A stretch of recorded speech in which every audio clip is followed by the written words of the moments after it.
November 19, 2017, Carson, CA, USA, Buffalo Bills quarterback Nathan Peterman, 2, is hit by Los Angeles Chargers defensive end Joey Bosa, not seen, as he throws during the first quarter at StubHub Center. Mandatory credit. Jake Roth-USA Today Sports Whatever. The lawyers suing the league found it must have been damning. To put it simply, professional sports leagues do not capitulate to grievances against players unless something forces them to.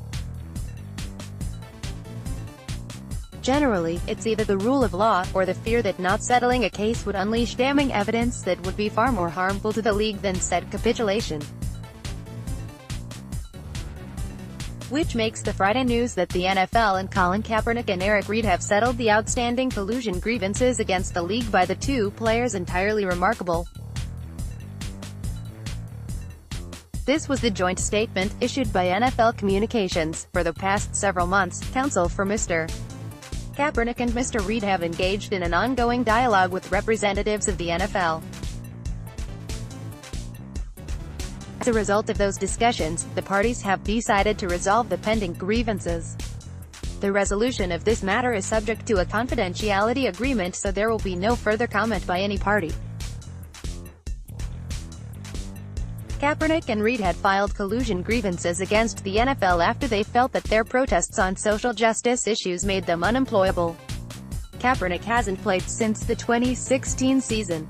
Reid was signed by the Panthers last September, and then signed a 3-year contract extension in early February. Kaepernick has had a handful of tryouts, but no team has signed him.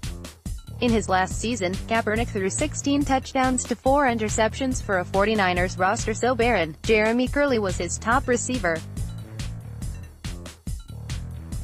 And given the churn at the quarterback position over the following 2 seasons, churn that has seen such washouts as Nathan Peterman, Mark Sanchez, Blake Bortles, Cody Kessler, Trevor Seaman, and Brock Osweiler see starting time at the position, it stands to reason that Mark Garrigus, the attorney handling the Kaepernick and Reid cases, found quite a bit of juice when he went to the mattresses to get discovery on any communications in which it may have been stated by NFL decision-makers that Kaepernick was poison to the league for factors having nothing to do with on-field performance.